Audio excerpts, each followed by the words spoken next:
I'm Brittany Lewis with Forbes Breaking News. At a press event on Tuesday, Mayor Eric Adams was pressed by reporters about safety in New York City's subway system. The New York City mayor dismissed calls to lower the price for ride shares and instead insisted that all transit should be safe. Mayor Adams reiterated his calls for having more police officers in the system and said he would ignore any pushback on that. Listen in for more of his remarks here. So today there's a hearing at the Taxi and Limousine Commission about the possibility that you would either approve of raising the rates that the Uber drivers have or also change their surge procedures. The question that a lot of people are raising is, why would you want to do that at a time when people are afraid to take the subway, and a lot of communities, the Asian community, for example, have written letters saying that they want the prices to be held down because they want to be able to take Uber, Lyft, and other four-ride vehicles because they're just afraid to get on the subway. So how do you feel about the wages? How do you feel about the surges? And also, what would you say to New Yorkers who are really afraid to take the subway now? Well, okay, let's do it in pieces. The city council, they handle what they do. I'm not in control of what they do in the city council.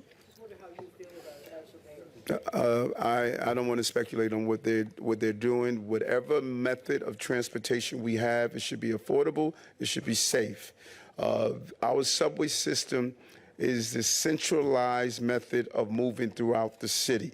And there are many people who can't afford to take Uber. They cannot afford to be in a vehicle. They cannot afford to drive. So we must make our system safe. And that is what I'm going to do, in spite of the pushback of many people who state we should not have police officers on our system. We should not put more on our system. I have been ignoring all of that noise, making sure we get police officers there. So no matter how people move around the city, because we have Uber drivers who are robbed and shot. We have people who have their cars hijacked. And so what we cannot do is view our transportation methods based on the inability of keeping people safe. That is the focus. We have to, people must be safe no matter how they move around the city. Members of the Asian community who have been the victims of a lot of anti-Asian hate and who prefer to take a car service, be it a green car or Uber or whatever, because they're afraid to get on the subway. Don't you think you should try to keep those rates affordable for people who find that that's a better means of transportation for them? Well, hate crimes take place on the streets also. So the goal is not to have only certain parts of transportation safe for all groups. The city must be safe. And that is what I must do as the mayor of the city and my police department and every agency that is connected. And that's what we're going to do.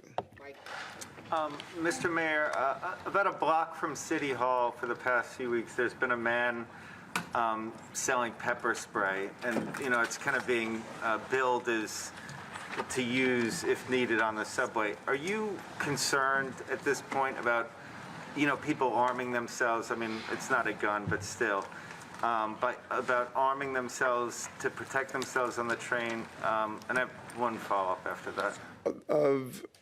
We don't want people arming themselves to protect themselves. We want people to have faith and trust in their law enforcement entities to keep them safe. And that is the job that I have to do and my police commissioner and all of our agencies must do. I'm not familiar with the person who's selling mace on the corner, but we don't believe people should do that. And that's why I stated we need to be extremely concerned about the Supreme Court ruling of the right to carry.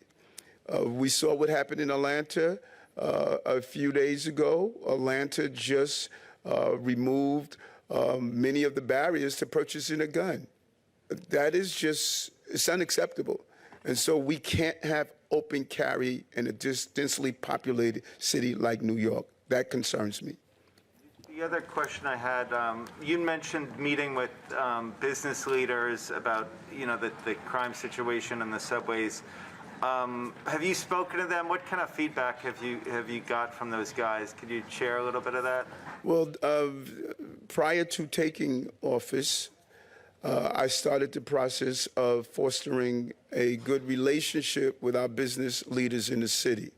That was important to me because businesses hire low-wage employees, middle wage, high income, and that's the financial ecosystem that we must support, as well as speaking with small business owners. We've had meetings with small business owners because not only are the large corporations employees using our subway system, but if you work in a restaurant, you take this train to and from. When I'm on the train, I speak to restaurant employees. I speak with people who are messengers. And so the goal is we're meeting with our large companies and our small companies. We're rolling out, giving them information on what happened here, giving them information on our deployment plan in our subway system, update them on our encampment issues, because that was one of the #1 issues we heard about on the subways, homelessness, encampment. That was a real problem. So we want to give them information, keep them informed on what we're doing, and really just have an open dialogue with our companies. They are saying the same things.